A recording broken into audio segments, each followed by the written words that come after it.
오늘도 사사기 6장에 기록된 이 말씀을 통해서 하나님께서 주시는 은혜를 우리가 함께 나누기를 원합니다. 여러분, 이 사사기 6장에는 우리가 잘 알고 있는 기드온이라는 사사가 사역한 내용에 대해서 기록을 하고 있습니다. 이 기드온이란 이름의 뜻은 벌목꾼, 나무를 자르는 사람이라는 뜻입니다. 아마 이 기드온이 우상을 제거하는 사역을 하기 때문에 그런 이름이 주어진 것 같습니다. 오늘 본문에 나오는 이 기드온이나 이 기드온의 300용사 이야기는 유명한 이야기입니다. 그런데 우리가 막연하게 들어서 알고 있는 이 기드온과 기드온의 300용사의 이야기는 조금은 오해가 된 부분이 있습니다.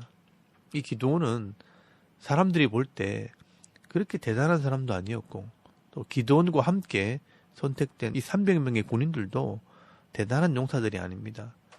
우리가 이 성경을 볼 때 그 시대의 상황들과 영적인 배경들을 무시하고 결론만 보고 큰 일들을 감당한 사람이라면 대단한 사람이라고 생각을 합니다. 그러나 사실은 이 기드온이라는 인물은 그렇게 대단한 사람이 아닙니다. 우리와 똑같은 평범한 한 성도였습니다.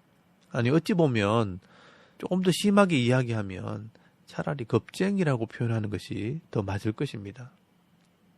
이 사사기 말씀을 계속 봐왔지만 이 여호수아 이후에 아무도 이 백성을 제대로 지도할 사람이 없었습니다. 이 갈렙의 조카 온니엘이 좀 나섰다가 40년 만에 사라지고, 또 일할 사람이 없어서 이 불구자인 에훗을 하나님께서 사용하셨는데 그도 80년 만에 사라지고, 또 이제는 일할 사람이 없어 여자들이 나서게 되었습니다. 그나마 이 드보라와 야헬 같은 이 성실한 여자들을 통해 하나님께서 일하셨는데 40년이 지난 뒤에 이제는 아예 헌신하겠다고 스스로 나서는 사람이 아무도 없었습니다. 이 이스라엘 백성들이 각 지파별로 이 가나안 사람들을 쫓아내야 되는데 이 가나안 사람들을 쫓아내기는커녕 이제는 아예 자리를 잡고 눌러 앉아서 같이 우상을 섬기며 죄를 짓는 것을 당연하게 받아들이고 있는 그런 시대가 되어버린 것입니다. 이 여호수아와 갈렙 이후에 온니엘이 40년, 에훗이 80년, 드보라가 40년 이렇게 합치면 160년쯤 지나가니까 이 이스라엘 백성들은 더 이상 하나님의 백성으로 구별된 모습이 없어져 버렸습니다. 여러분, 우리나라가 지금 복음이 들어온 지 100년이 조금 더 되었다고 하지 않습니까? 그렇게 열심히 교회를 세우고 교회마다 부흥을 외치고 있는데도 여러분, 이 100년 정도가 지나가고 나니까 이 교회가 점점 변질되고 있다는 말이 나오고 있습니다. 여러분, 이 이스라엘 백성들도 마찬가지였습니다. 이 드보라를 통해 온 나라가 전쟁을 하고 승리함으로 40년이라는 이 평화의 시간이 있었지만 역시 이 40년 동안 사람들을 가르치지 않고 일꾼을 세우지 않게 될 때 이 사람들은 또 여전히 악을 행했다고 말씀을 합니다. 여러분, 사사기 6장 1절 말씀에 보시면 이스라엘 자손이 또 여호와의 목전에 악을 행하였으므로 여호와께서 7년 동안 그들을 미디안의 손에 넘겨주시니 미디안의 손이 이스라엘을 이긴지라 이스라엘 자손이 미디안으로 말미암아 산에서 웅덩이와 굴과 산성을 자기들을 위하여 만들며라고 말씀을 합니다. 여러분, 이 이스라엘 백성들이 또 악을 행할 때 하나님께서는 이제 미디안 족속의 손에 이 이스라엘 백성들을 넘겨버렸습니다. 이 미디안 족속은 남쪽 광야에 사는 족속이라 낙타를 타고 와서 이 이스라엘 백성들의 양식과 또 양과 소와 나귀들을 약탈을 하게 됩니다. 그러면 누군가가 나서서 싸우든지 하다못해 이 대적들을 쫓아내야 하는데 아무도 이제 나서지 않고요. 적들이 와도 대항할 힘도 없습니다. 이 이스라엘 백성들은 토굴을 파고 숨어서 지내게 됩니다. 그리고 그 속에서 또 소리를 지릅니다. 이 축복의 땅 가나안 땅에 들어왔지만 힘들고 고통스럽게 되었다는 겁니다. 그래서 또 부르짖습니다. 그때 하나님께서 이 사사를 세우시기 전에 한 선지자를 보내어 선포하십니다. 왜 너희들이 이런 지경이 되었는가 한번 생각해 보라는 것입니다. 여러분, 8절에서 10절까지 말씀해 보시면 하나님께서는 이 하나님의 마음을 한 선지자를 통해 전달하십니다. 여호와께서 이스라엘 자손에게 한 선지자를 보내시니 그가 그들에게 이르되 여호와께서 이같이 말씀하시기를 이스라엘의 하나님 내가 너희를 애굽에서 인도하여 내며 너희를 그 종되었던 집에서 나오게 하여 애굽 사람의 손과 너희를 학대하는 모든 자의 손에서 너희를 건져내고 그들을 너희 앞에서 쫓아내고 그 땅을 너희에게 주었으며 내가 또 너희에게 이르기를 나는 너희의 하나님 여호와이니 너희가 거주하는 아모리 사람의 땅의 신들을 두려워하지 말라 하였으나 너희가 내 목소리를 듣지 아니하였느니라 하셨다 하니라 라고 말씀을 합니다. 여러분, 하나님께서 이 이스라엘 백성들을 애굽에서 건져내어 하나님 백성이 되는 언약을 함으로 이 가나안 땅에 기업을 주었지만 이제는 아무도 내 목소리를 듣지 아니하였다라고 말씀을 합니다. 이렇게 선지자가 지적을 하면 누군가가 하나님 말씀을 알아듣고 우리가 잘못했습니다, 회개하고 나와야 하는데 아무도 안 나오는 것입니다. 그래서 하나님께서 이 여호와의 사자를 보내어 한 사람을 부르게 됩니다. 여러분, 그 사람이 바로 기드온이라는 사람입니다. 하나님께서 왜 이 기드온을 불렀는가 하면 이 기드온이 믿음이 있고 또 신실하고 능력이 있어서 부른 것이 아니라 이 기드온이 이 이스라엘 백성들 중에 제일 작고 연약한 자이기 때문입니다. 스스로 잘났다고 교만하거나 자랑할 것이 없기 때문에 하나님께서 이 기드온을 부른 것입니다. 여러분, 11절 말씀에 보시면요, 이 기드온이 적들이 무서워서 포도주 틀에서 숨어서 이 타작을 하고 있었습니다. 보통 벌이나 밀을 거두면요 마당에서 타작을 해야 하는 겁니다. 그런데 이 기드온은 겁이 나서 마당에 나가지도 못하고 혼자 먹고 살겠다고 이 포도주 틀에 숨어서 밀을 까고 있었던 것입니다.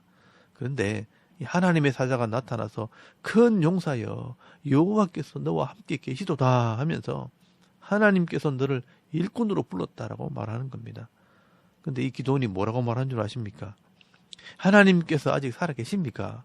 하나님께서 우리와 함께 하시면 왜 우리가 이런 고생을 합니까? 옛날에는 홍해를 가르고 애굽에서 우리 조상들을 건져내는지 모르겠지만 지금은 아닌 것 같다고 그렇게 말을 하는 겁니다. 여러분, 13절 말씀해 보시면요, 기드온이 그에게 대답하되 오 나의 주여 여호와께서 우리와 함께 계시면 어찌하여 이 모든 일이 우리에게 일어났나이까? 또 우리 조상들이 일찍이 우리에게 이르기를 여호와께서 우리를 애굽에서 올라오게 하신 것이 아니냐 한 그 모든 이적이 어디 있나이까? 이제 여호와께서 우리를 버리사 미디안의 손에 우리를 넘겨주셨나이다 하니라고 말씀을 합니다. 여러분, 이 말을 잘 들어보면 이 기드온이요 여호수아나 갈렙 같은 그런 믿음 있는 사람이 아니라는 것을 알 수 있습니다. 그런데 하나님께서 왜 이 기드온을 부르셨나? 그 이유는 가장 약하기 때문이라고 말씀을 합니다.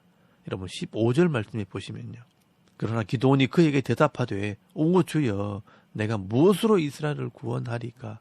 보소서 나의 집은 므낫세 중에 극히 약하고 나는 내 아버지 집에서 가장 작은 자입니다 하니라고 말씀을 합니다. 여러분, 여기 보시면 이 기드온의 집안은 므낫세 지파에서 가장 약하고 또 가장 작은 자였다라고 말씀을 합니다. 그런데 하나님께서 너를 통해 일하겠다고 하니까 이 기드온은 당신이 정말 하나님의 사자인지 어떻게 아느냐고 하면서 시험을 하게 됩니다. 정말 한심한 사람입니다. 그래서 바위 위에다가 짐승을 올려놓고 이 하나님의 사자를 시험하게 됩니다. 여러분, 이게 당시 기드온의 믿음이었습니다. 그래서 할 수 없이 하나님께서 표적을 보여주십니다. 여러분, 21절 말씀해 보시면요, 여호와의 사자가 손에 잡은 지팡이 끝을 내밀어 고기와 무교병에 대니 불이 바위에서 나와 고기와 무교병을 살랐고 여호와의 사자는 떠나서 보이지 아니한지라 라고 말씀을 합니다. 하나님께서는 이 여호와의 사자가 지팡이를 내밀 때 바위에서 불이 나와서 이 짐승을 불태워버리는 그런 표적을 보여주신 것입니다. 그리고 이 기드온이 그때서야 이 사람이 진짜 하나님의 사자구나 하면서 내가 눈으로 하나님을 봤으니 죽게 되었도다 하고 호들갑을 떨게 됩니다. 그때 하나님께서는 너는 안심하고 두려워하지 말라 죽지 아니하리라 라고 말씀하시면서 그곳을 여호와 살롬 평강의 복을 주시겠다라고 약속을 하시게 됩니다. 여러분, 여기 샬롬이란 말은 평화라는 뜻입니다. 그리고 하나님께서는 이 기드온에게 첫 번째 사명을 주십니다. 먼저 동네 안에 있는 이 바알의 제단을 헐어버리고 아세라 목상을 찍어 하나님께 번제로 드리라고 명령을 합니다. 여러분, 이 기도원이 마지못해서 하나님께서 하시는 명령이라 안 할 수는 없고, 또 대낮에 하기는 또 겁이 나고, 그래서 밤에 자기 종들과 함께 이 바알의 제단을 헐어버리고 이 아세라 목상을 찍어서 하나님께 번제로 불태워 드리게 됩니다. 그런데 여러분, 다음날 동네에서 난리가 났습니다. 그리고 밤에 이 기도원을 본 사람들이 기도원의 집에 찾아와서 이 기도원이 우리가 섬기는 바알과 아세라 목상을 부수고 불태웠다, 이 기도원을 죽이자 하면서 몰려온 것입니다. 여러분, 30절 말씀에 보시면요, 성읍 사람들이 요아스에게 이르되 네 아들을 끌어내라. 그는 당연히 죽을지니 이는 바알의 제단을 파괴하고 그 곁에 아세라를 찍었음이니라 하니라고 말씀을 합니다. 여러분, 이때 이 기도원은 숨어서 나오지도 않고요, 이 기도원의 아버지 요아스가 지혜롭게 대처를 하게 됩니다. 너희 믿는 바알과 아세라가 진짜 신이라면 그 신이 직접 일하도록 한번 해봐라. 그 바알과 아세라가 진짜 신이면 내 아들은 살지 못할 것이니 그 신들에게 한번 맡겨보자 하면서 제안을 하게 됩니다. 그 말을 들어보니까 맞는 말입니다. 그래, 한번 맡겨보자. 바알이 신이니까 그가 직접 이 기도원과 다투게 하자 하고 돌아갔지만 아무 일도 일어나지 않습니다. 이 바알이 가짜 신인 겁니다. 그래서 이 기도원에게 별명이 하나 생겼습니다. 바알과 다툰 사람이라, 그래서 여룻바알이라는 별명이 생긴 것입니다. 여러분, 이 모습을 보면 이 이스라엘 백성들은 이미 우상을 동네 가운데 세워놓고 섬기고 있었고, 또 하나님께서는 이 기도원이라는 겁쟁이를 통해 이 우상을 제거해버리신 것입니다. 그리고 하나님께서 이 하나님 말씀에 순종하는 이 기도원을 통해서 이제 나라를 구원하게 됩니다. 그래서 여러분, 33절 말씀부터 보시면 이 미디안과의 전쟁이 벌어지게 됩니다. 여러분, 34절 말씀에 여호와의 영을 이 기도원에게 임하게 함으로 나팔을 불게 되고 이스라엘 백성들을 불러 모으게 됩니다. 그래서 35절 말씀에 보시면요, 므낫세와 아셀과 스불론과 납달리 지파 사람들이 모이게 됩니다. 근데 막상 전쟁을 하려고 하니까 또 이 기도원이 겁이 나는 겁니다. 그래서 여러분, 36절 말씀에 보시면요, 하나님께서 정말 나를 도와서 이 이스라엘 백성들을 구원할지 내가 어떻게 압니까? 내가 하나님을 한번 테스트 해봐도 되겠습니까? 그래서 그 유명한 양털 시험을 하게 되는 것입니다. 참 한심한 일입니다. 하나님께서 일꾼을 시험해야 하는데 이 기도원이요, 하나님이 능력이 있는지 한번 시험을 해보겠다는 겁니다. 그런데 하나님께서 급하니까 이 기도원의 말을 들어줍니다. 여러분, 37절 말씀에 보시면 이 기도원이 다음날 아침에 이슬이 내릴 때 양털에만 이슬이 내리고 땅에는 마르게 한번 해보시라고 말씀을 합니다. 그런데 다음날 일어나 보니까 정말 양털에만 물이 가득하고 땅은 말라 있는 것입니다. 그러면 이 기도원이 하나님을 믿어야지요. 그런데 이 기도원이 혹시나 건조한 기후 때문에 땅은 마르고 밤에 누가 이 양털에다가 물을 부어 놓았을 수 있다고 생각을 한 겁니다. 그래서 하나님, 죄송한데 한 번만 더 해보겠습니다. 내일에는 반대로 이 땅에는 이슬이 내리고 양털을 마르게 한번 해보시라고 그렇게 말하는 겁니다. 근데 놀랍게도 하나님께서 자기 백성들을 살리기 위해 이 기도원의 부탁을 들어주게 됩니다. 여러분, 40절 말씀해 보시면 그 밤에 하나님이 그대로 행하시니 곧 양털만 마르고 그 주변 땅에는 다 이슬이 있었더라라고 말씀을 합니다. 여러분, 오늘 성경에 기록된 이 기도원의 모습을 볼 때 정말 이 기도원이 하나님을 믿고 신뢰하는 사람이라는 생각이 드십니까? 아닙니다. 이 기도원은요, 우리와 똑같은 평범한 사람일 뿐입니다. 적들이 몰려오면 도망다니고 겁이 나서 숨어있고 나서라고 하면 확신이 없으면 절대로 나서지 않는 그런 겁쟁이입니다. 그런데 하나님께서 이 말도 안 되는 이 기도원의 요구를 들어주시면서 하나님이 살아계시는 분이라는 증거를 보여주시는 이유는 당시에 이런 믿음의 사람, 이런 헌신된 사람이 아무도 없기 때문입니다. 이렇게 하나님께서는 자기 백성에게 복을 주고 싶고 은혜를 베풀어 주고 싶은데 이 하나님 말씀에 순종을 해야 복을 주시기로 약속이 되어 있기 때문에 아무도 이 하나님 말씀에 순종하지 않는 시대는 복을 주시고 싶어도 못 주시는 겁니다. 그래서 하나님께서 이런 믿음의 사람이 나오기를 기다리시는 것입니다. 그리고 이 기드온 같은 사람이라도 순종하기를 바라고 계시는 것입니다.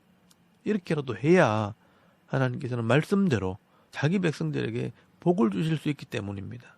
어떻게 보면 이것이 바로 하나님의 긍휼이고 하나님의 사랑입니다. 자기 백성에게 은혜를 베푸시기 위한 하나님의 사랑이 이 기드온에게 쩔쩔매게 하는 것입니다. 그렇기 때문에 주의 일을 하는 사람들은 정말 자랑할 것이 아무것도 없는 사람들입니다. 그리고 자랑해서도 안 되는 것입니다. 만약에 내가 대단한 사람이라고 자랑하는 사람이 있다면 여러분 그 사람은 하나님의 사람이라기보다는 자기 욕심으로 살아가는 사람들입니다. 여러분 오늘 이 사사기 6장 말씀을 통해서 하나님께서 시대마다 이런 헌신된 일꾼을 찾고 계시고 또 겸손하게 엎드려 순종하는 자들을 기뻐하신다는 것을 기억하실 수 있길 바랍니다. 그리고 여호와 샬롬 하나님께서는 이 땅에 평화를 주시기를 원하시는 것입니다. 오늘 저와 여러분이 이 하나님을 믿고 또 교회를 섬기고 성도를 섬기는 직분을 맡았다면 하나님을 믿지 못해서 겁을 내고 의심하고 미적거리지 마시고요. 비록 부족하고 약할지라도 이 기드온처럼 믿음으로 헌신하는 일꾼들이 되실 수 있기를 바랍니다. 하나님께서는 대단한 능력 있는 사람을 찾으시는 것이 아니라 하나님을 믿고 신뢰하는 이 믿음의 사람, 겸손히 엎드릴 줄 알고 순종하는 사람을 찾으십니다. 오늘도 하나님 말씀에 귀를 기울이고 이 말씀에 순종하고 헌신할 때 여호와 샬롬, 이 평화의 복을 받아 누리시고 또 이 죄악의 땅에서도 승리의 삶을 살아가는 저와 여러분의 이런 영적인 삶의 모습이 되실 수 있기를 주의 이름으로 축원합니다. 아멘. 우리 잠깐 기도드리겠습니다. 오늘도 겸손하게 이 하나님 말씀에 순종하는 성도가 되게 하시고 또 하나님께 쓰임받는 주의 일꾼이 되게 하옵소서. 또 나라와 민족과 이 교회와 가정과 자녀들을 위해서 기도하시고 또 개인의 기도 제목을 따라 기도하고 오늘 하루 삶을 또 시작할 수 있길 바랍니다. 다 같이 우리 하나님께 한번 기도드리겠습니다. 살아계신 하나님 은혜를 감사합니다. 오늘도 이 아침에 하나님을 예배하게 하시옵소서.